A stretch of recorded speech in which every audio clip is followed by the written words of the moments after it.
Renee, Chris, and Ryan going live. Best podcast, Beauty and the Beast. Sit back and catch a vibe. Oh yeah, we talking zombies and apocalypses and all those things you like. Going beast mode, and if you didn't know, it's P to Z up on the mic. Whoa, hey, TWD family, grab the snacks about the pantry. Subscribe and like if you can, please, or those walkers eat you like some candy. Hey, okay. You at the right place at the right time. No one does it better, that's the bottom line. Beauty and the Beast, this is prime time. Let's go.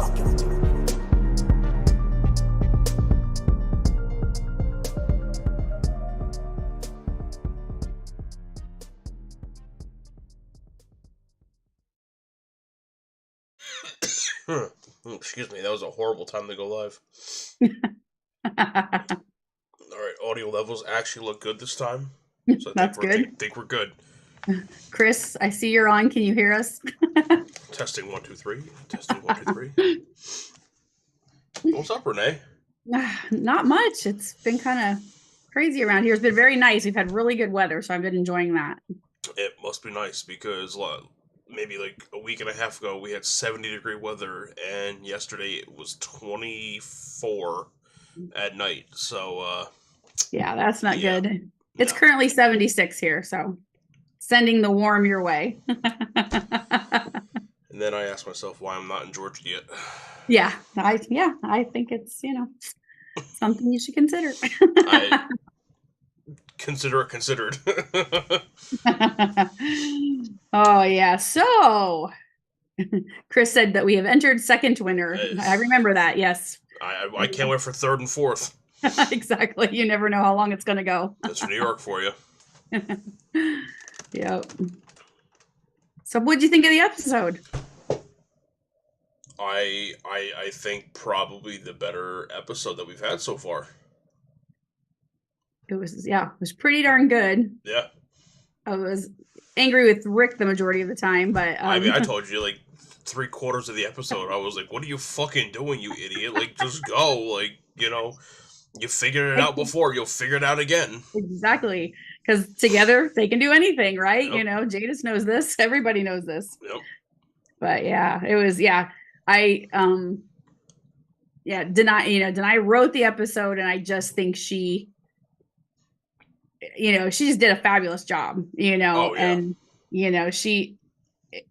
I just feel like as a wife and a woman, like her reactions were real. Like, oh, yeah. you know what I mean? Like that was like, and written for that, and I just loved, how she handled everything, and she was just sick of his crap. She wasn't, she's like, this is ridiculous. I came all this way. I almost died. 8 years, and all this. And I just loved how she approached it all, Agreed. But you know what? I think at the same time, I think the same can be said for Andrew Lincoln. I think that his portrayal of how Rick would truly feel in that situation was accurate. Oh, yeah. He's like a beat dog, and when you're in the moment and you have that much intimacy and that much passion going on, and that much, like, there's so many conflicting feelings and so much trauma that in the moment it's so hard to have perspective of the whole situation, right? But from Rick's perspective, he went through hell. Mm-hmm. Oh yeah. Like, he saw sides of the CRM that, not even 10% of their population has seen. Like, he has seen things that, like, would make a serial killer blush. You know what I mean? Yeah. And he knows what they're capable of, and he knows that no matter what, I think in the back of his mind, I think he truly believes that they have more information on Alexandria than they're letting on. He's not that dumb. I think he knows that. And that's why he knows that they could cover up their death, but what's to stop them from saying, you know what, let's make sure. Let's go there. And they drop the chlorine gas on Alexandria, on the Commonwealth, on you know what I mean? Like, yeah. There's contingency plans. They obviously will do anything to cover their tracks. Yeah. Yeah. And I feel like we haven't learned all of Rick, what's going on or what's happened to, we haven't had time to learn everything, but I mean, like, he, is explained to Michonne, like the dream, about Carl not having the Yeah. dream. Now he's afraid, then now he's afraid he's going to lose Michonne. And so I get that that's a real fear in his mind. But at the same time, I think there's other things that we haven't learned yet Agreed. about the trauma that's affecting him and causing his PTSD and everything like that, Yeah. Yeah. Because this isn't the Rick Grimes that we know, this is a beat down Rick. This is, like you said, a guy who's seen things that the rest of us have not, Yeah. And so I'm hoping I'm worried they only have 2 episodes left. And so it's like, don't rush it. Cause I feel like this has not been rushed. I think the pacing has been really good. At least I feel, cause sometimes like in The Walking Dead, but I think that always seemed rushed because there were so many characters. It was hard to get, a lot about each one. So that had to be like quick things, and stuff, but it felt rushed. Yep. But I don't feel like, I think all 3 of the new spinoffs have done really well with the pacing. Absolutely. Because you're getting backstory, you're getting, somebody can watch these series without really not watching The Walking Dead. I mean, you're going to be in the dark about some things, but they do a very good job of giving some backstory to explain why this is and how people got where they are and things. Yeah, and I agree, because you think about it, and Dead City focuses on Maggie and Negan. And yeah, there's background characters. Yeah, there's secondary characters, but you've really tightened the focus from essentially like 20, 30 characters down to 2. Daryl Dixon, 1 person. The ones who live, Rick and Michonne, 2 people. And that's why I think I loved the episode so much, because it was so just them. There was no outside white noise. There was no outside static. It was just them. And I think the pacing has been perfect. My concern here is the way that they have been talking. I believe that, and I didn't believe this previously, I believe that they're going to end The Ones Who Live with Rick returning to Alexandria. And I didn't think they were going to. But there's been such a build-up about getting back to RJ and Judith, and I believe that if we see Rick returning to Alexandria, the only reunion we're going to see is RJ and Judith. We're not going to see Rick running into, Ezekiel and Carol and, all these characters. I think it's just going to be Michonne and Rick reuniting with RJ and Judith, and that's going to be it. My concern is that if that sticks to that timeline, this is supposed to be a 1 season, 6 episode, that's it. From my understanding, there's no plans for a 2nd season. And if that's the case, then we have 2 episodes for that to happen. That's what scares me. And I'm hoping they keep the pace. But if they keep the pace that they have, and they keep the pace they should have, they're not gonna have enough time for that. Right. Yeah, I guess I feel like they're going. I think Andrew Lincoln would do more episodes, but I think Denai she's got a lot of other things that she's doing. I feel like she maybe wouldn't. So I kind of feel like something might happen to Michonne, and then Rick may continue. We may see more.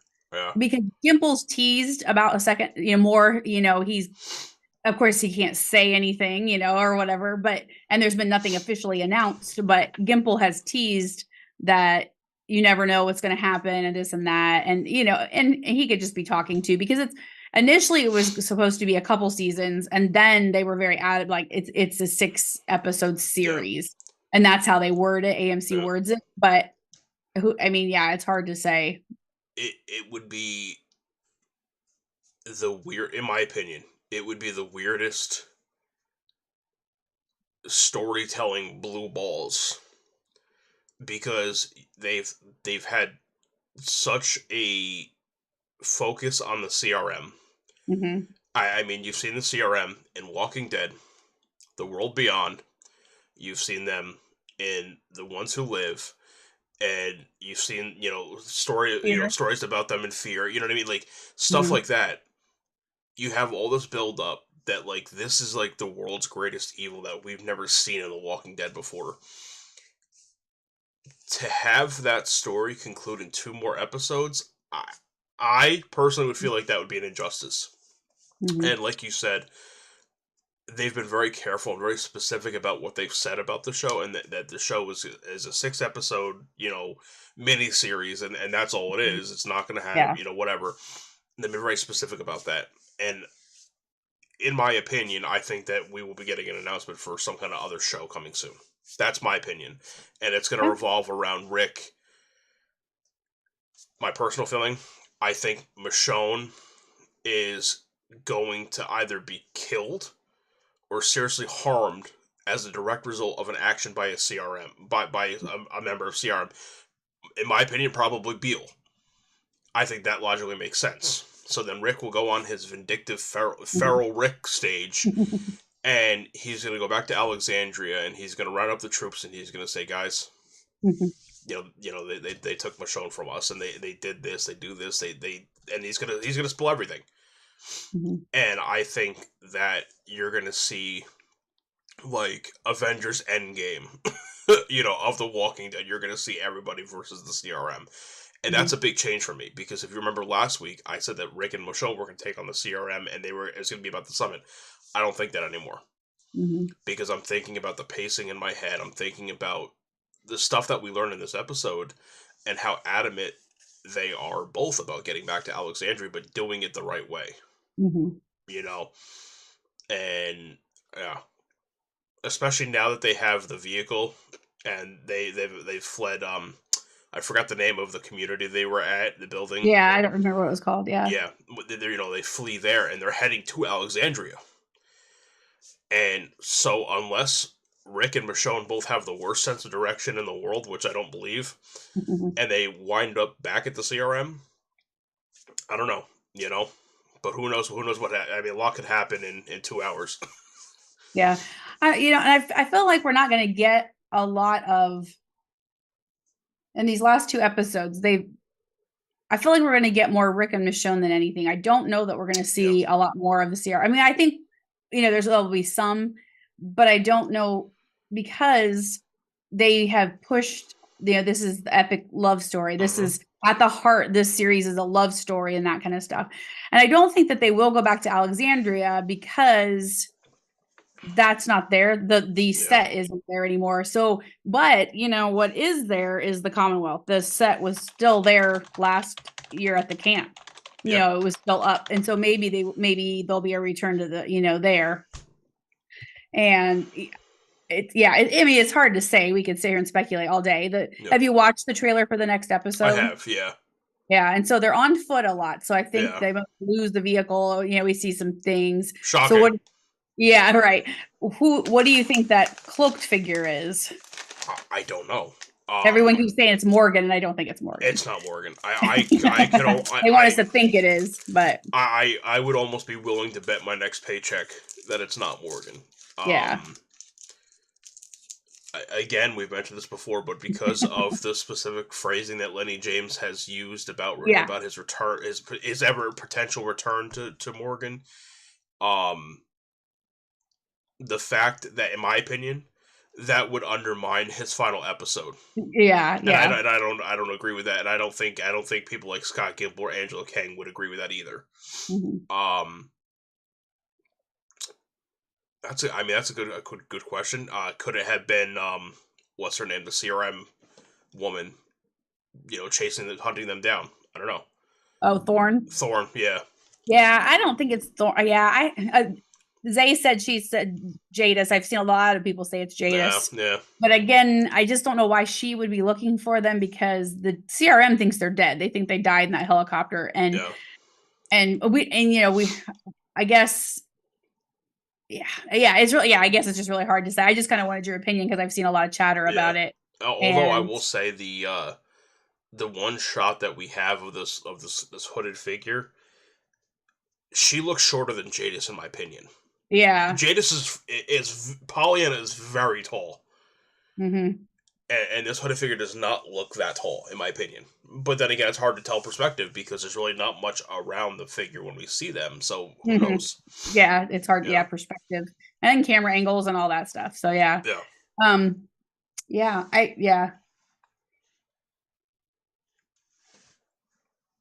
Yeah, Chris said Jadis does know. Yeah, she knows that they're survivors, so yeah, she could be. And that to me, Jadis does seem logical, I guess. Because she's going to be thinking pretty hard about all this because she wants them there for whatever reason, and she's going to protect herself at all costs. And if that's so yeah, it'll be interesting to see for sure. But it looks again like this episode's going to be mostly Rick and Michonne, making their way wherever they're trying. I mean, we assume they're trying to get back to the kids, but who knows? Because then Michonne does say that it looks like it. She says something like, "This can't end with us going home." Yeah. So whatever that means, and that's completely out of context. We have no idea where that came from or why she says it. But yeah, it's yeah. So and it's important to note that these sneak peeks that we get into the next week's episode, they're intentionally designed to mislead you. Oh yeah, 100%. They want you to think they're going left, but instead they went right, left, up, down, across the street, across the pond, and that's where they land. They don't want you to be able to predict where they're going. Oh, absolutely. They're not going to give it to us in a teaser. And getting back to this episode, then I loved the beginning where they get into this crazy. It was very strange to see this posh, whatever. But I love the fact that they didn't even hesitate to get into it right away. You know what I mean? Because make themselves at home. Like, yeah, like it's okay. Here we are, and I love. She's like, we need a timeout. And they that time to get on the same page or not, but figure it out, because no one, neither one of them, they're not agreeing with each other. Yeah. And so yeah, I just loved how they kind of got right into it. And it's still, Rick, just his reaction to everything. He's just so, just not there, I guess, is what, you know what I mean? Like he's hearing what he's saying, but he's not comprehending it. Yeah. He just, and trying to, like when he told her in the other episode about, what we had was broke, or how he worded that, in a way, I feel like that was his defense mechanism. It's like, okay, I'm going to tell you this first to get you to go away from me. And then I don't have, you can get home, get safe, and then I don't have to worry about it, kind of thing, Yep. Of course you worry about her, but not, just know she would get home safe with the kids, Yeah. But that didn't work out. So it did not. Yeah.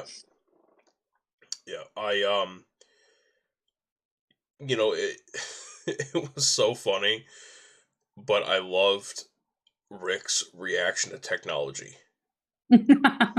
when he was like, what did he say? He goes, "I hate that voice," or so funny. Or when they're laying in bed and he goes, "What the hell is that?" And it's the Roomba. Roomba, that was hilarious. Oh my god. I kind of expected, and if I was a showrunner or whatever, or an actor on the show, I would have absolutely had Rick and Michonne had the Roomba in the backseat of the truck. You know what I mean? Like, I don't know why. It would have just been really funny if you just seen the Roomba with them on the trip. It would have been really funny, Yep, he grew fond of it. Yeah. One thing I thought was really cool was how they, when that helicopter first came, I was like, oh crap, they found them already. How, and I thought they were gonna, then we realized, oh no, they're destroying the evidence of the helicopter. I thought that was very cool, because that gave us a lot of insight to why we're always like, why don't people see more of their, this or more of that? It's because they're cleaning it up. Yeah. So that was really interesting to see that. And then I liked then too that she clarified that RJ is 8. So now we know it's been over 8 years since the bridge, and we kind of, you kind of piece it together, and we kind of figured it's about that, but you didn't know for sure. Well, what I'm confused about is at the beginning of the show, they had said it was 6 years after the bridge. They specifically mentioned 6 years. Mm-hmm. Michonne spent a year in the mall that we just found out. Like, that was the other thing. A year. Mm-hmm. Where is that missing year coming from? Because she was pregnant with RJ when Rick blew up the bridge. Mm-hmm.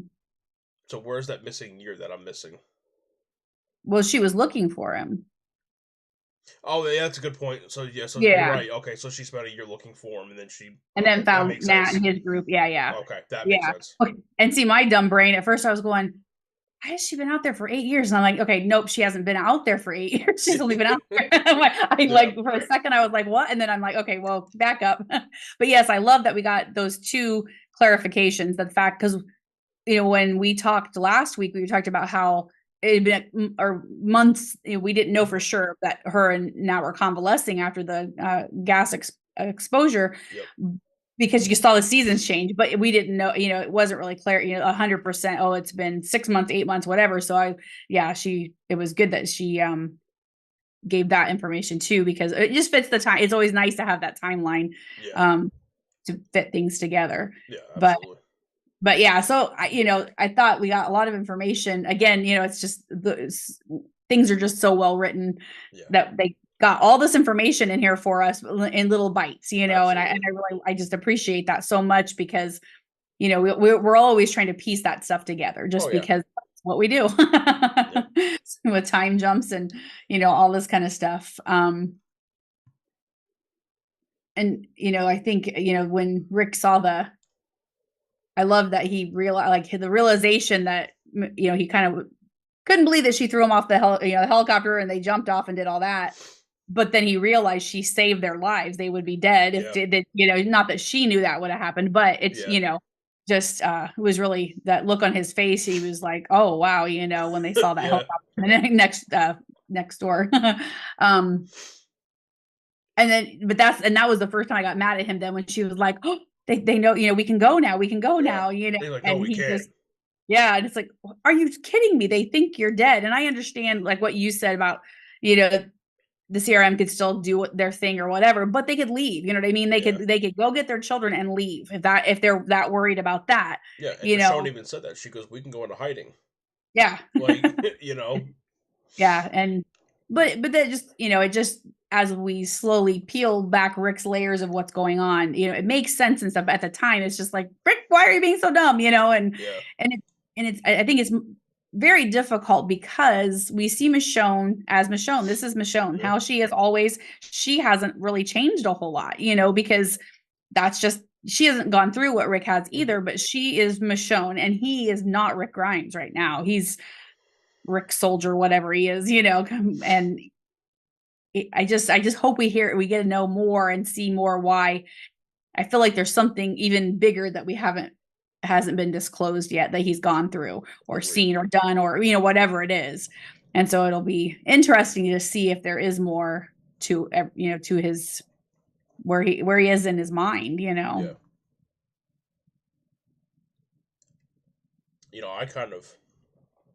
I kind of thought that we were going to get a dream episode, Mm-hmm. like a dream episode, like a dream sequence. Mm-hmm. And I honest to God thought Chandler was going to come back as like Carl, like how he would have been had he grown up, because it would have tracked Yeah. with the timeline. And I was like, oh, like, we have the, he explained the dreams of little Carl and the dreams of Michonne and what life would have been like without the zombie apocalypse or whatever. Mm-hmm. And he started talking about Carl, and I'm like, are we gonna get like an appearance of like of Chandler? Like, Yeah. I really thought that was gonna happen, and I thought Rick was gonna have a dream sequence with him, and he's gonna be like, Dad, it's okay, like, what happened. Like, Yeah. it's okay to move on. Like, you know what I mean? I thought we were gonna get Yeah. that, but I was like, That would have been cool. Yeah. yeah, And I love that she had the phone with yeah. Carl on there. That was really cool too. Yeah, that was awesome that she was And you able could see to. the expression on Andrew's face. Like, I mean, Yeah. he's such an expressive actor, Mm-hmm. and when you could see when he saw that, he went from like tense to like he relaxed, but he got upset, but he also relaxed a little bit, and it was just Mm-hmm. like, there are ways of remembering the people we've lost. You know what I mean? And I kind of expected Michonne at some point, when she was talking about, this isn't the man that I loved, this isn't my husband, blah blah blah. I kind of expected her to say, not once did you ask about the people that we've lost since you've been gone. Mm-hmm. And because that would, in my opinion, old Rick, had he been in a situation before he got beat like a beat dog, Mm-hmm. one of the first questions he would have asked is, how is everybody? Is everybody okay? And Michonne would have had to break the news that people like Rosita, died. You know Yeah. what I mean? And I feel like that would have been very impactful for him to be like, oh Mhm. shit, like I missed so much.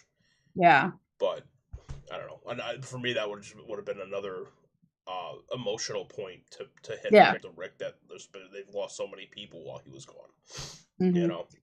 Yeah.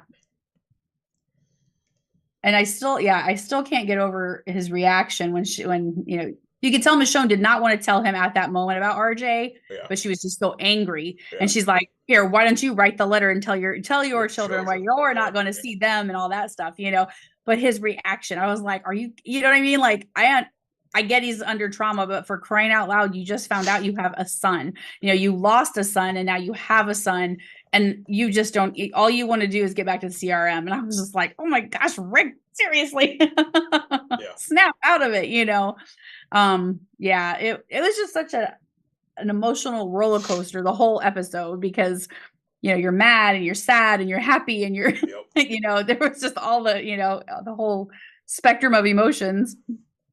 Yeah, and it was funny when they were in the hallway when the building was collapsing, and they both stabbed the one walker, and she goes, "I had that," and he goes, "I did too," and Yeah. he rips out the knife, and it splatters her with the blood. And she goes, "Really?" And he goes, "Sorry," and he walks down the hallway. I was like, I know. "It's amazing." Yeah, there was, yeah. What was your favorite part of the episode?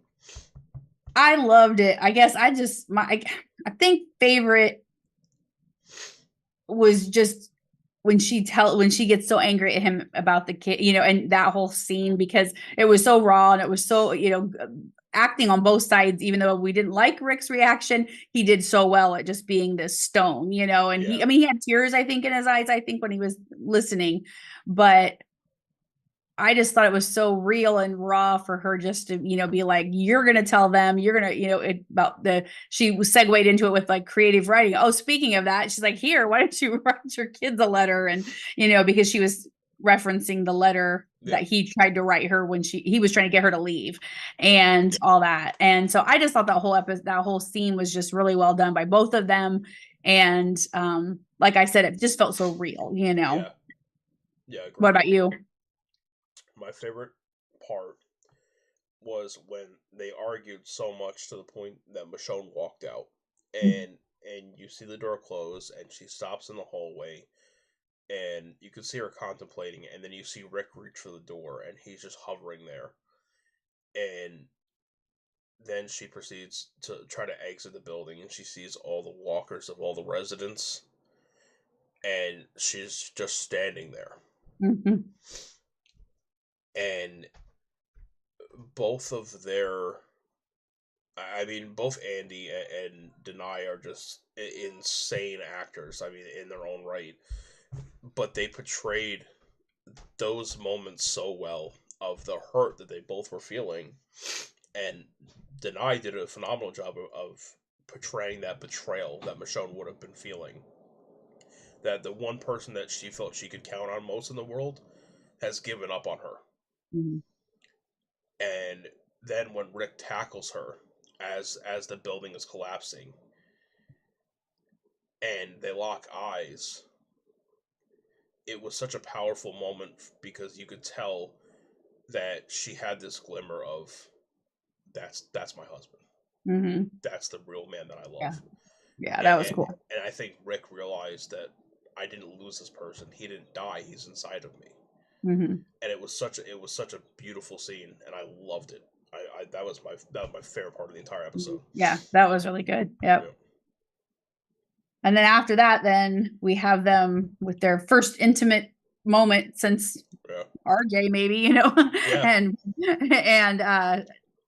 it was one of those things where I read a lot of different takes on, some people loved it, some people thought it was weird, whatever, that just all kinds of things. Most people loved it, but I just thought it was so good because it was one of those things like,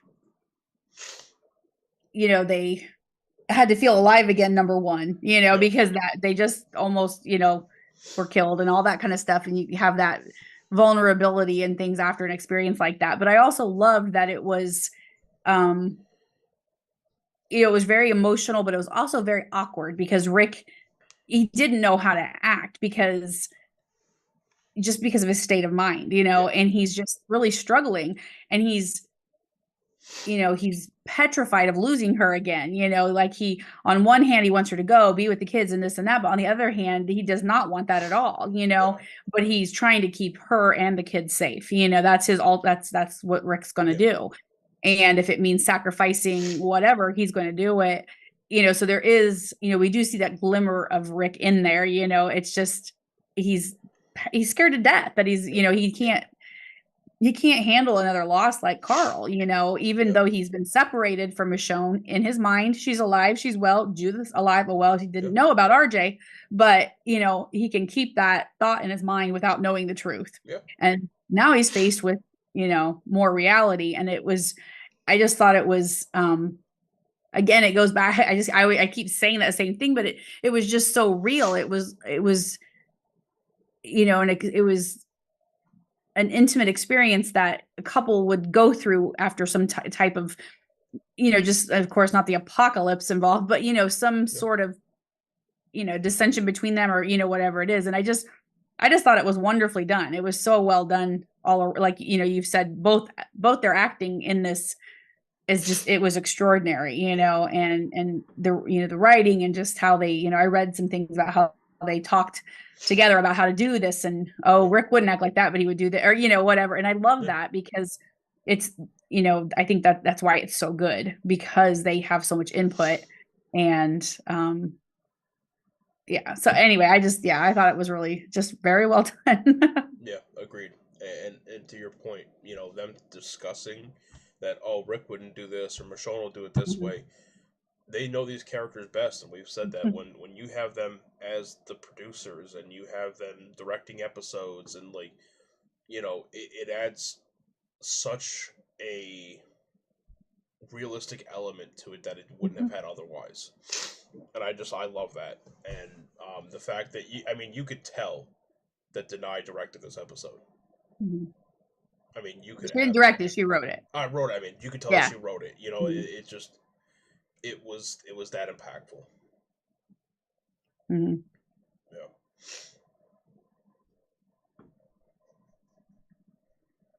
Trying to think what else stood out there. It was so much of it, but it was kind of, in my opinion, it was kind of a throwaway scene, but it was kind of fucked up that the one guy had hung himself with the electrical wiring, huh?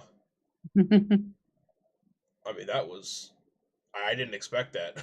Yeah. But I guess if you're in that kind of situation, who's to say? Who's to say how you would, how you would handle it? Yeah, but it was interesting the point that Rick made when they were in the truck about to pull away at the end of the episode.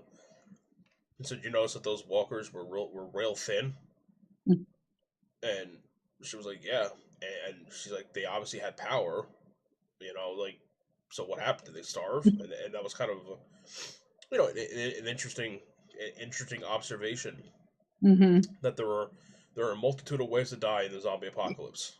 Right. Yeah. Just because you have power and water and everything else, if you don't have food, I mean, it doesn't matter, because you can figure things out without power and things like that. But yeah, if you don't have food, there's, yeah.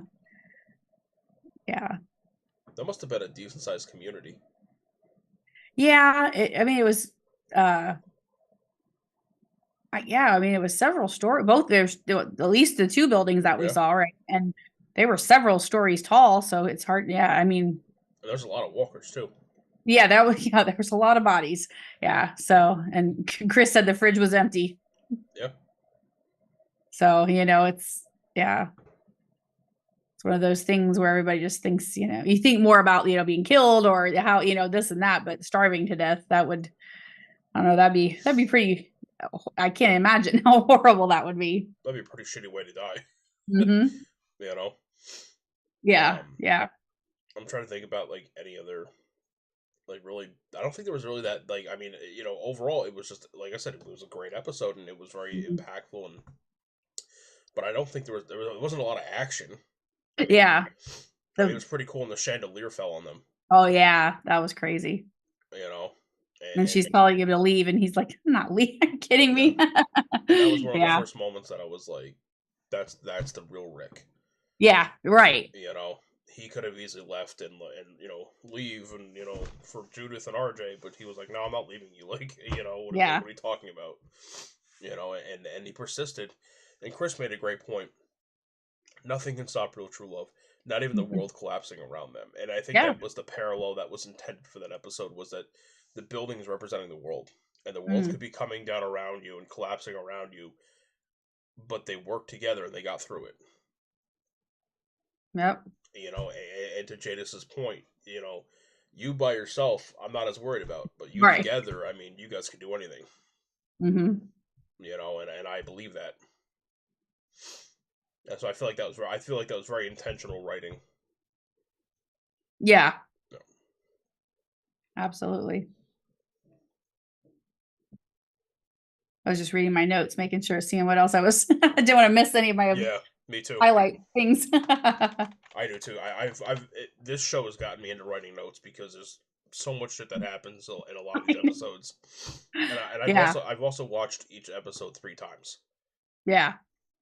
You know, Just to because I always pick up things when I rewatch it and yeah. stuff. And yeah. Chris, if you're listening, what you said you had some complaints.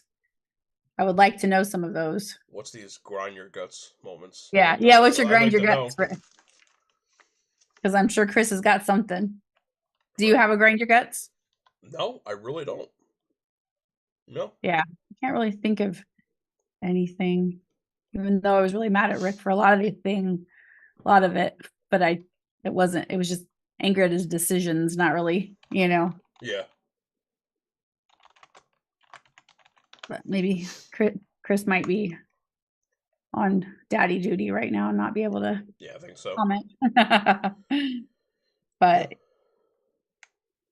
so what do you have expectations for the next episode any more than, I guess we kind of touched on it, but are there any other things you're thinking? I kind of hope that we get a feel for what their game plan is. I don't think that they even know what their game plan is at this point. But I'm hoping that we get some insight to what's going to happen. Again, there's 2 episodes left. It's that is a little under 2 hours for us to figure out what the hell's happening. And I don't know, because in my opinion, there's a fork in the road. You can go left, you can go right. In my opinion, you go left, you go back to the CRM. You use the summit to kill the CRM leader, the command leadership of the CRM, and you effectively destabilize them from the head down. Mm-hmm. Or you go right, you go back to Alexandria, you warn everybody of what's to come, you start brainstorming ways to combat the helicopters or things like that, so that if they try to show up, how do you take them down? How do you prevent them from dropping the chlorine gas? Blah blah blah blah blah blah. You raid the nearest nuclear compound and get the gas masks. You know what I mean? Like, whatever. That apparently Fear the Walking Dead has them at every corner drugstore. And then you build up to something bigger. And I feel like it's 50-50. I feel like it could honestly go either way. I'm hoping leaning towards go to Alexandria and make an announcement for like another TV show or something.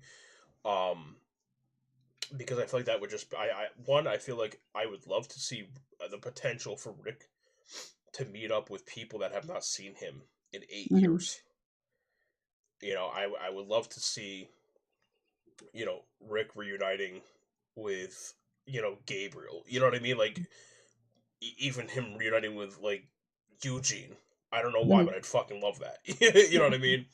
And I would love to see that, and I hope we get a clear idea of where they're headed, or at least not even a clear idea, just kind of a hint at where they're going. That would be nice. What about you, Renee?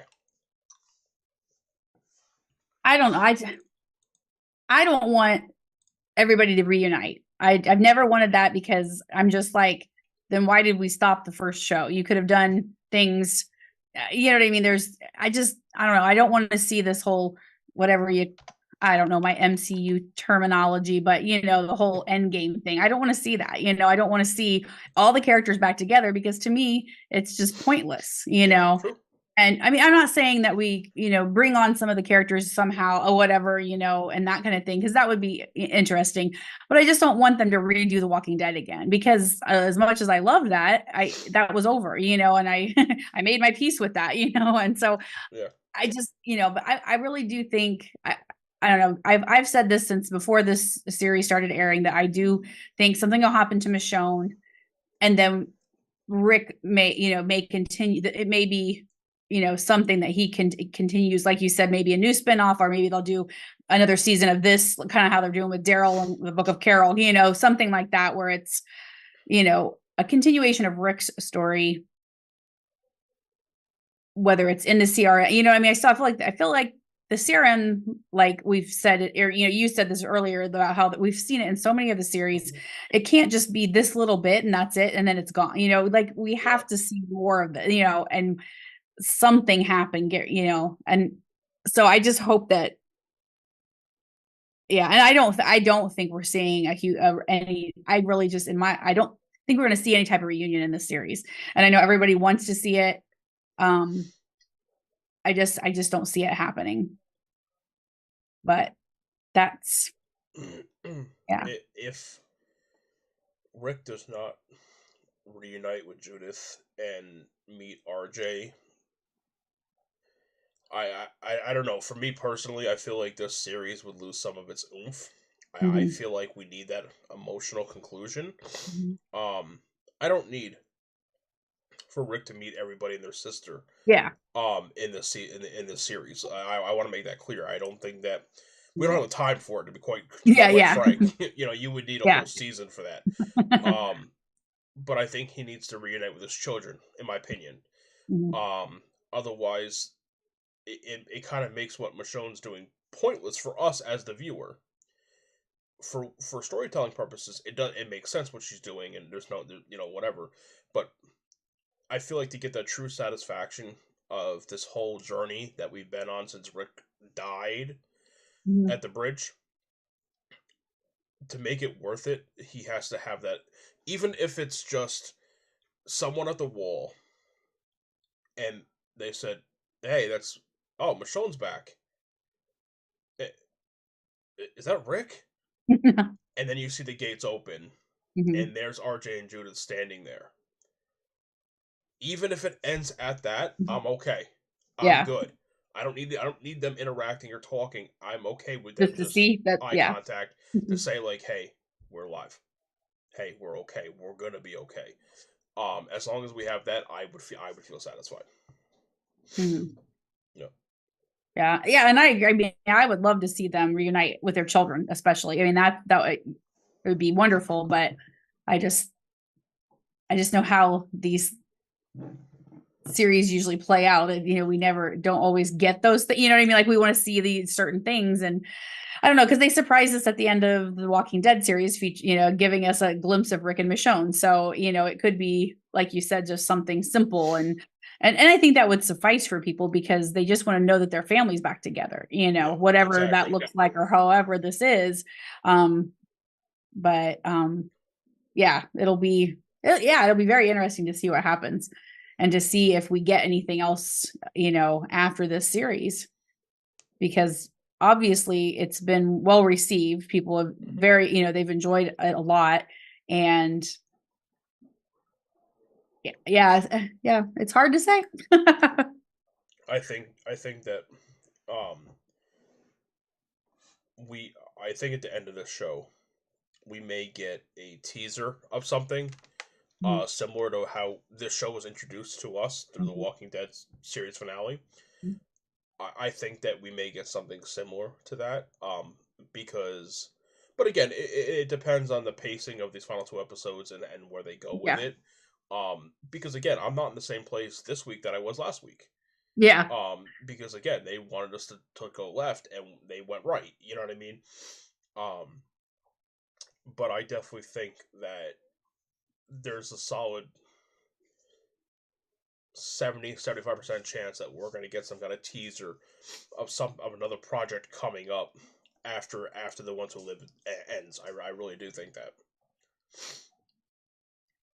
Yeah, because Gimple and many of the people involved have said that there's a lot of things that they have that have been in talks and things like that, and they've been waiting to see how these three series are received, which has been very well, and that they would make those decisions after they saw how this batch of them went. So Yeah. I'm really hopeful that they'll do so. And they had announced more Tales of the Walking Dead. They announced it, and we've never heard another peep about it. And whether it was supposed to be a continuation or if it was going to be something different, no, there was no clarification. It just said that. So, it's hard to say, what they will do with that, and because now that the Walking Dead is over, I feel like, so when Tales was originally announced, they made it sound like there would be more familiar faces back and because it's an anthology, so anybody could return. You could see, Tyrese and Sasha and some off before they met Rick, or some side quest they were on while everybody was doing their thing that we didn't see in the series. There's so many things like that could be pursued, or some of these walkers. It would be fascinating to see who are they, and then see them turn into a walker, like that gas walker guy that was with Michonne blew up in his head ladder. How cool would it see his story, like how he was helping people and that kind of thing. Or what about a story about the little girl that Rick shot in the first episode? Yeah, exactly. There's tons of those side stories that people would love to see, or anything, especially characters who are gone or dead now, because like to see something else they did. But it's just hard to say. But I agree. There could very well be something teased at the end of the, the same like World, when World Beyond ended, we got the tease kind of for France. We got that tease to kind of segue into Daryl's story and things. So, Eliza just said, so need more Tales. Yeah, I know everybody. Agree. Yeah, many people hated it, and I've tried to tell them. I'm like, love Tales. I thought Tales was done so well, and if it didn't say Tales of the Walking Dead, if it was whatever, if it didn't have the Walking Dead name tied to it, people would have loved it. But they just wanted to see the Walking Dead again, and so it's. I think I really believe that if they just showed these and didn't call it that, people would be like, wow, these are interesting stories. And especially the Alpha backstory, that was incredible, because we all thought we knew everything. We thought we knew the whole story. We didn't even know it. It was completely different than what we thought, and which was amazing. How what a twist, Yeah, and like the Groundhog Day episode. I love that. That was cool. I love that. That was friggin' awesome. I know it. I thought it was such a great. Yeah, I mean, it's just something very different than anything else, and. Yeah, everybody in the chat, they're like, yeah, they loved it. Chris said, I watched, more one-offs, no problem. And it's just one of those things that I just thought they were fascinating. And plus, like, then you had the one set, 30 some years later. How cool was that? Yeah. To see that things were kind of worse at that point. I mean, where they that gal was trying to escape all that, it hadn't gotten better, and you would think 30 years later.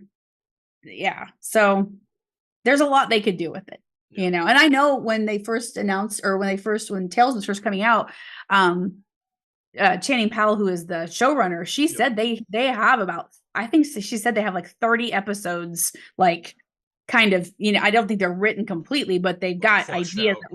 Right. And at least 30 ideas for stories. So I'm like, let's get those going, Yeah, absolutely. But again, I think it was received with such mixed reviews that I'm afraid they scrapped it and they just didn't say anything. Yeah, it could be. But they announced that more Tales way after. It was like after they had aired, like, you know what I mean? Like, I don't know why they would have announced it and then scrapped it at that point. Because if they decided that they wanted to, maybe they decided that they wanted to focus on these other spinoffs. And devote the resources to that. That's the only thing I can. Well, that's what they said. It was like, we're going to concentrate on these 3 because we're working on them right now, but then we've got these things on the back burner. And Eliza's asking about a reunion season. We kind of touched on that just a little bit ago, and I don't want to see it. Brian and I kind of don't agree 100% on that. Yeah. He kind of wants to see it. I don't want to see a reunion season. I just feel like if we just are going to bring everybody back, it's. I don't want another season of The Ones Who Live. Mm-hmm. I want a separate show. I don't want it to just be about a reunion. What I want it to be is Rick shows up at Alexandria. Okay, this is the shit I went through for the past 8 years. This is our enemy. They will kill you indiscriminately and not care. They're on their way. And I would love to see an all-out war between them and the CRM. I don't want it to be like the War of the Saviors. And it was like you blinked and it was over. You know, there's all this build up for no satisfaction. I would love to see like a legitimate like major people die. I mean, or seriously injured. And I want there to be like multiple battles, like the CRM attacks Alexandria, or Alexandria does some guerrilla warfare bullshit and like attacks their outpost. You know what they established. You know what I mean? I would love to see something like that. I don't want a season to just be like an episode where Rick reunites with Eugene, Rick reunites with Gabriel, Rick reunites with RJ. Meets RJ. I don't want that. But I do want to understand where they're going with the CRM.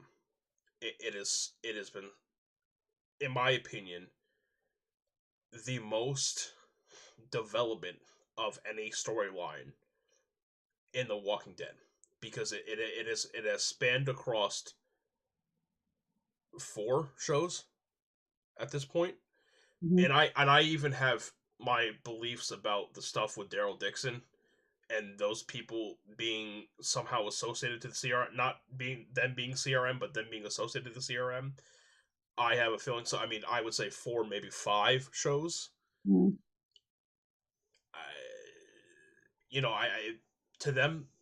For them to not finish that storyline would be such an injustice to the people who have stuck it out with them for the past almost 15 years. You know what I mean? Yeah, no, I agree. I just feel like, yeah, it's a waste to build this up so much to show us this superpower to, we've now gotten 2 different, we got Beale, we saw him, heard about him in World Beyond and what he did. And now we're seeing the other side of that in this series. And then that's it, and it seems like too much of a buildup and too much time has been invested in this group to just write them off. Yeah, absolutely. One thing I just said to Eliza was I said I want the Game of Thrones style. She made a point where she said that we haven't really had a major character death in a long time. I want the Game of Thrones where you think, oh, this character has plot armor, and oh wow, he's just got his head chopped off. All right, cool. You know what I mean? I want there to be death because it's impactful, and also if you're gonna get to the point where you want to start tying up the show, like, if they decide, okay, we're X amount of years into this since The Walking Dead first aired, and most of our major actors want to move on, let's start wrapping it up. That's how you start wrapping it up. You start killing off people, because that's what that's what Rosita Christian Serratos, thank you. That's what she said. She's like, I don't want there to be a possibility. Yeah, she wanted Rosita returning. Closure. Like, I want closure. Yeah, and look what they did. And I'm okay with that. I'm okay with some major deaths happening for sure. Yeah. Eliza said that Jeanette, I guess, or whatever, Jeanette, however, I don't know how you say the French name, will show up at the big briefing in the Cascades. But how? I mean, that would be amazing, because I do think there's there's ties to all that, and the testing walkers and all that. That's obviously there's some tie there. But I mean, like, it took them 4 years or whatever to get that, but one boat seaworthy, and then then it got destroyed, and so you know what I mean, like. Yeah. It's, they at least made Daryl getting there make sense. Yeah. And then we have the timeline though too. Like, is it the same? Like, maybe, yeah, because I don't know. Did we get a timeline of when Daryl left? I don't think so. I think I So don't think yeah. I think Dead City never gave us a definitive timeline, Mm-mm. and I don't think Daryl Dixon did either. The only timeline we have with Dead City is Herschel. Yeah. You know, but other than that, I don't think that those two shows ever gave us definitive timelines. Mm-hmm. But yeah, no, I think it'd be really cool because, but I just, yeah, I don't, at least with Daryl getting to France, they made that realistic. It took this many years to get the boat ready. This happened, you know what I mean? So they did, at least in my opinion, appeased, because I was like, how is he getting there? You know what I mean? I know that's not the story. I mean, I know there's way more, but it was like that to me, that was a vital part, because I didn't want it just to be like, we didn't see how he got there. Well, that's not, I want to see that. That's, I needed to see how that happened. So I thought they did a great job with that. But when, like how, because that's the same, like with Carol, everybody's like, oh, Carol's going to go to France. Well, I don't know Carol's going to France. You know what I mean? Anyway, that's a whole nother podcast episode, but but you know what I mean, like I don't know how she would get back over here. And again, it could be a timeline thing, because we don't know, or at least if someone in the chat knows. But yeah, okay, so she's at least it said so far the only definitive timeline is the ones who live, because like with Daryl, we're not exactly sure how many years he wandered around before he was taken to France. So yeah. So anyway, it'll be interesting to see, though. I mean, I think, yeah, if they can get her to the States and attend that summit, I think that'd be really cool, because that'd be cool to make it that just connection. it confirm, yeah, because we're all thinking it. We're all like, it has to, they're connected somehow, and so yeah. And Fawn says she's love to see a Daryl Carol reunion, and yeah, absolutely, that's what we all want to see. But I feel like that series is going to be, the second season of Daryl Dixon is going to be different than what we're thinking. I think we're going to see her story and his story, and I would imagine they would eventually reunite, but I don't know that the whole series is going to be, or the whole season is going to be that. I think just we'll see. I think we'll see Carol searching for Daryl on this part of the story, and then we're going to see Daryl, because obviously he's staying with Laurent. He's not getting on that boat, what is he going to do? He's staying with them, and he's going to do whatever needs to be done there. So we'll probably see some of that as well. I mean, we will see some of that because Norman Reedus was filming, so we're going to see. But I don't know. It's not going to just be like, oh, the beginning of the thing, like with like Rick and Michonne. But I could be wrong, because I was wrong with that, and I'm so glad I was, because I was so glad that Rick and Michonne were, reunited so quickly. Because I thought, oh, we're going to have to wait for a couple episodes, and then it's going to happen. So I was very pleasantly surprised with that. It's I don't always like to be wrong, but that was I was very happy I was wrong about that. So yeah, it's really cool. I like seeing things kind of tie together. I like things having, some connections and things. I'm just not thrilled about just reuniting everybody. And I understand what you're saying. You're not saying, oh, this whole, everybody gets together kind of thing. So I wouldn't mind seeing some pieces fall, together, and things like, we still don't know who or what returned. What Carol said, I think it's Dwight, Dwight and Sherry, Fear the Walking Dead set that up. So that would be cool. I'm not saying we have to see a whole storyline of those two, but just kind of like you were saying, like the mention of like, oh, look, yeah, it was Dwight, Sherry. They're at the sanctuary. They're doing their mission, whatever. They're raising kids or doing whatever they're going to do, And I like those pieces that tie like that. I just don't want to see them try to recreate The Walking Dead. Number one, they'll never do it. I mean, that series is near and dear to our hearts, and we're all very hypercritical of it all, like we pick it apart. Oh, it's not exactly like, and all that kind of stuff. So to do something like that, it would have to be a very, I don't know, something very unique, which maybe it would be something with the, attacking the CRM and things like that. But I agree, Lisa. We were just talking about Yeah. the fact that we both think that Michonne's going to meet Yeah. probably her demise. Mhm. I think that would make sense that she meets Andrea's death. Yeah. Yeah. And I said that, I mean, I said that before the series ever aired, because just knowing that Andrew Lincoln is back in it, he's like, my kids are grown now. They don't even want to hang out with me anymore. I should never have left, kind of thing, joking around. Yeah. I think we'll do more episodes, Oh, yeah. but Denai has made it pretty clear she's done. You know, Yeah. she's got other things she wants to pursue, and other, possibilities and things that will take up her time. And so I think I really do. I've said that, and people get mad at me when I say that, but I do think Michonne might not make it out of this series. Yep. But that will be Rick's fuel to, and then we'll get Rick back. And that's okay, Eliza. We don't mind that you're late to the party. We're just glad happy you you're came here. to the party. You guys can Absolutely. come late all you want. We just love having you so much, all of you. Absolutely. We really appreciate it. But yeah, so it'll be exciting to see what happens next. We keep saying it's like 2 episodes. Oh my gosh, oh my gosh, oh my gosh, and That's true. and the pacing has been so good so far. I don't want them to rush these last 2 episodes. Let's just make it nice. And you know what's really crazy? I feel like they have not even released the screeners for the last 2 episodes yet. Really?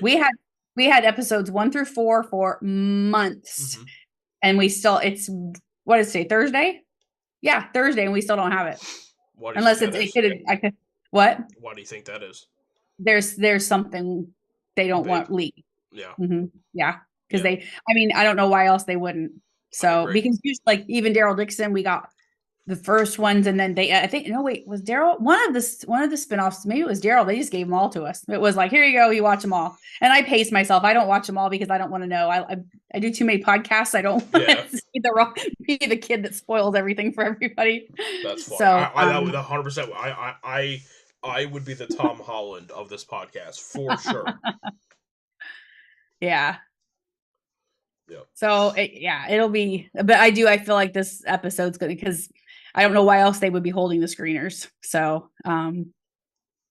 we'll see. Yeah, absolutely. But it's exciting, and yeah. So, have you watched anything else this week that you want to share with everybody? Yeah. So you might have seen it because it's been taking the internet by storm. But Quiet on the Set. I haven't watched it, but I've seen chatter. Holy shit.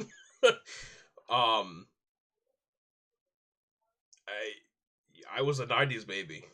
I grew up on Nickelodeon. Looking back at some of the stuff that was shown to us is disgusting and perverse. I would absolutely recommend that if you have Discovery Plus or you have Max, which used to be HBO Max, it's on there. It's a 4-episode miniseries, and it's each episode's I think 43 minutes long. I highly recommend it. There were some pretty major bombshells if you were a fan of like 90s like Nickelodeon TV shows or had kids that were fans of it. It is mind blowing and eye opening. It was insane because I kept seeing it on TikTok, and I saw it on Twitter or X, and I was like, what the fuck? And I had heard things back with like Jeanette McCurdy and the things that she had said in her book about there being a big executive from Nickelodeon that had, said certain things and done certain things, and she didn't come right out and say that it was who. I'm not going to say his name because I'm not going to. I don't believe in giving him any exposure at all. Yeah. But seeing like actual evidence and actual criminal cases that have been brought up because of this is insane. So I highly recommend it. I really do. What about you, Renee? Yeah, I watched a couple rom-coms on Netflix that I've been wanting to watch. One of them was Irish Wish. It's Lindsay Lohan. So, she always does a good job, I in love these Lindsay Lohan. Yeah, she just does a good job. And Did you, so by the way, speaking of Lindsay Lohan, did you hear that apparently her and Jamie Lee Curtis are doing Freaky Friday too? no, I did not hear that. That would be interesting. Apparently, she did some interview. It was like either like Kelly Clarkson or Jimmy Fallon or Jimmy Kimmel or whatever. And she did one of those talk shows, and she had said something about they're writing a script for Freaky Friday too. No, I did not see that. That's interesting. Yeah. Huh. Well, this one she's in with Ed Spielers, who I think it's Spieler Speller. I guess I'm not sure how you say it, but he is in. I know him from Downton Abbey. He was like a Okay. footman in that, and I loved his character. He played just Jimmy, and I loved that. Then he was in Outlander, and I'm not going to spoil anything, but he was a terrible man. He's not the worst man, but he's a terrible man in that series. And so those are the two things that I really know him from. He's been in a lot of other things, but I think this might be his first like rom-com and stuff. And yeah, it was pretty good. The whole premise of it was really cute and stuff. And yeah, so it just came out last week, and I had been really excited to see that. And then there's another one called Happiness is for Beginners, and it's on Netflix as well with Ellie Kemper and Luke Grimes is from Yellowstone. Oh yeah. And Ellie Kemper, she's Kimmy Schmidt, and she's on The Office. She plays Erin on The Office. Yeah, okay, yeah. So I always love her, but it was a cute little rom-com kind of thing too, and it was So anyways, those are the two that I watched that I was really excited to see. And then we're still working on Abbott Elementary season 2. We're behind, I think, now. But I really like that series. I like that series a lot. So yeah. And I did see, I don't know, did I tell you I saw Imaginary with Tom Payne? Yep. Okay, I couldn't remember if I mentioned that. Yeah, that was really good. I liked that a lot. It was a fun horror movie, or like thriller. It wasn't like a slasher or anything like that. It was more of a thriller and suspense and stuff like that. But I was just seeing what everybody else was saying. There's From is so good. If you have not watched From, just do it. Stop what you're doing and go watch it, because it's so good. It really, I know I'm not kidding, but we watched the first season after it had aired, so we got to binge it. It was like, just keep click, and then the next season came out. We're like, gosh dang it, we have to wait. And so we kept waiting, for the next one. But it's really, really good. And then somebody else said that somebody said Outlander is my show. Somebody else says I've never watched Outlander. Well, then you need to do that, Fawn, because it's really, really good. It's long. There's so many seasons. I can't even know what season they're on, but I haven't even finished the current season because I forgot that there were more episodes. I thought I finished it. But it's a period thing, and it goes across a whole bunch of different time periods. And it's so good. It's really good. That's awesome. And yeah, I told you I saw they wrote an article about Beetlejuice. Yeah. and they interviewed Tim Burton for it because he's returning to direct it, and he had said that Michael Keaton just stepped right back into Beetlejuice, and he said apparently Winona Ryder and Delia was Catherine O'Hara, I believe. Yeah. He said that they picked right back up where they left off, and he goes, it literally looks like we just took a time machine and just like jumped from like Beetlejuice, the first Beetlejuice right into Beetlejuice.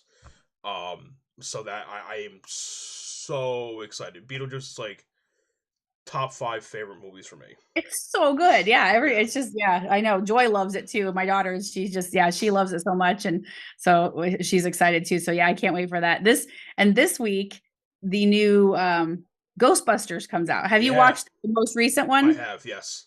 And so Logan Kim is in that. He plays Podcast, who plays Herschel in Dead City. Yep. And so he's back in this this one too. So I think it sounds really good.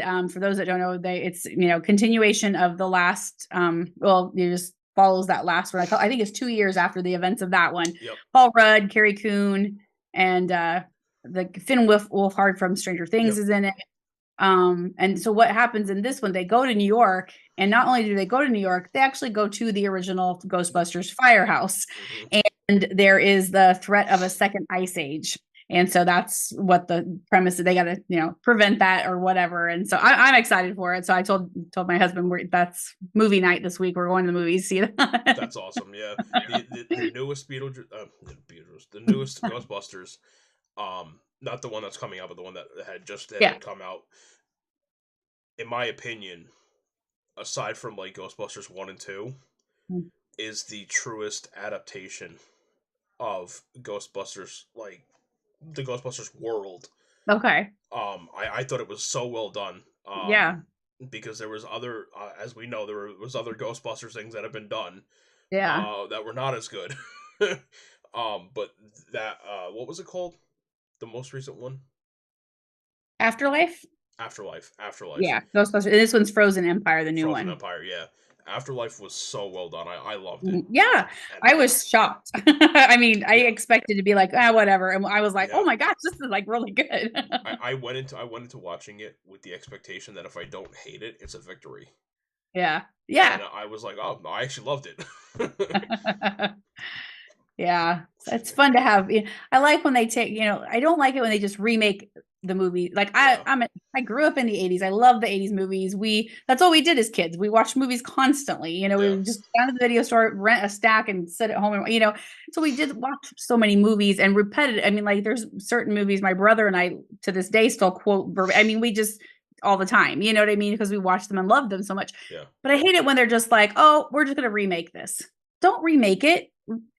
You can go into that same universe without just trying to remake it because it yeah, doesn't translate well, yeah, yeah. and yeah, it just, yeah, I don't know why, because I saw, I was just trying to think there was another one that I just, oh, don't tell mom the babysitter's dead. They're redoing that. I'm like, why Are are they you really? yeah, I'm like, Um, I love that movie. I yeah, watched me a lot. too. You know what I mean? Yeah, It wasn't like it was this big blockbuster or anything like that. You know what I mean? Like, yeah. why that movie? So and maybe they'll Out of do all the this, movies but out there, that seems like a really weird one to remake. I don't know. yeah. And I haven't read a lot. Maybe I need to read. Maybe there's a reason. Maybe there's something I obviously don't know or whatever. But I Yeah, just thought it was an odd one to remake. You know what I mean? And yeah, but but yeah, Vaughn said the good old days, Blockbuster movie store and Pizza Hut. You know it. actually, one of my favorite childhood memories involves Blockbuster, and I will tell this story till the day I die because it's so fucking funny.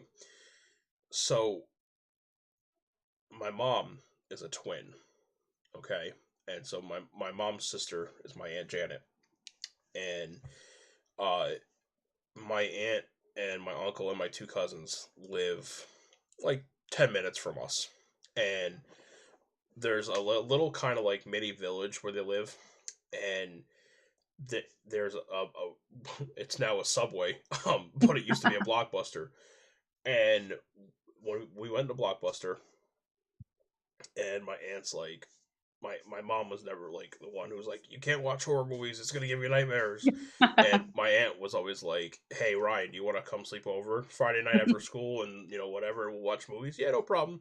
And we'd get horror movies. That's awesome. And my aunt and I were the ones who were like the edge of our seats, like, ooh, what's gonna happen? And my cousin's kind of like, um, but we went into Blockbuster, or no, I'm sorry, we were in the car, and my aunt says to my cousin Tyler, she says, "Hey Tyler, go in," and she goes, "Here's my Blockbuster card. Here's $20, whatever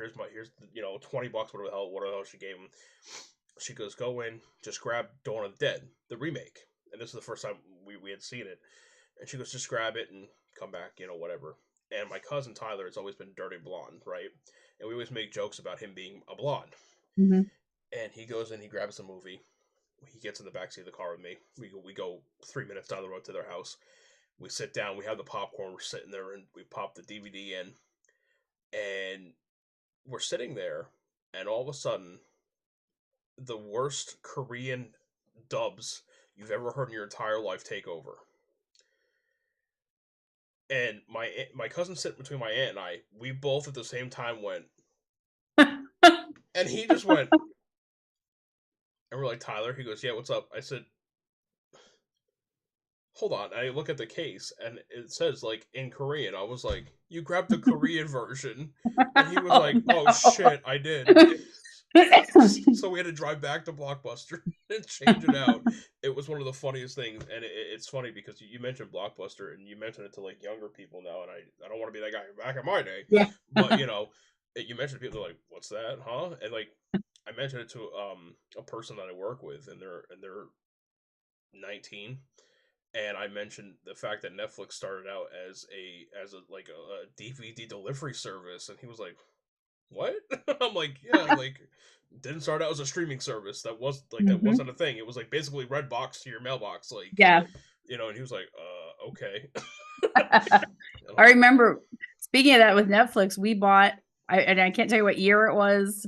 We still lived in Ohio, so it was whatever year, and we bought a new DVD player, and that was the Netflix subscription thing was included in that. So we're like, oh yeah, so we get on, yep, and we were like at the cusp of all that, and we'd get the however many DVDs you could get, you know, and yeah, it was because our oldest daughter was pretty young but old enough to understand, oh, I can go get in the mailbox and there's going to be my DVDs in there. So she always had to check the mail to get the DVDs. But yeah, it was pretty cool. Yep. Well, we have 2 more episodes of The Ones Who Live. Yes, we do. And yeah, so who knows what else in the future. Yeah, and you know, Daryl's coming this summer, so that's good. At least because a lot of us thought it'd be the fall because that's what happened, you know, with the previous season. But I'm glad that's not going to wait that long. Dead City starts filming in April. Yeah, yep, they start filming in Boston. They moved to Boston. Oh, did they? So, okay. Yep. And then in May we have the camp that we're so excited about. Yes, we do. We're trying to put our panels together and figure this out. Figure out it's difficult sometimes because of their other events they have going on to schedule who we want together. So we're working on that. We're getting there. Yeah, so it'll be interesting. And Eliza is in the chat, and her crew from Relishing Dead are going to be our guest podcasters this year, and so they're going to host 2 of our panels this year. So that's exciting. So and they're awesome. If you haven't checked them out, please check out Relishing the Dead. They are some of the coolest friggin' people we know, and we love them very dearly. Yes, love them so much. Yes. Except that Eliza person, she's trouble, man. I don't know about her. She's trouble for sure. Yes, she is but definitely. If you're the good kind of trouble, you know why. She likes to egg Oscar on a lot. Yeah, which isn't hard to do though, really. It's true. Because we all like to do that, but But yeah, so yeah, if you guys go to the Molly's. Did you see Molly is in the chat tonight? This girl doesn't even watch the show, you guys. You see Molly there in the chat. We love you. And she listens and watches every one of our podcasts and doesn't even watch the show. Yeah. She's such a good friend. Yeah, Lisa, you don't act all innocent. We've all seen you at the Halloween parties. Don't play innocent. Yeah, she's Elvis.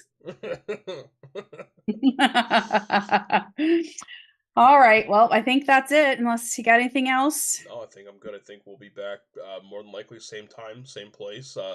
We appreciate you guys checking in an hour earlier. Yeah. That seems probably going to work a little bit better for us right now. Yeah. But we'll keep you guys apprised, and Renee will do her normal social media blast and let you guys know. But we will. I think we'll be back next week, same time, same place. Yep. All right. Thank you guys so much. Absolutely. Thank you guys. Have a good night. Renee, Chris, and Ryan going live.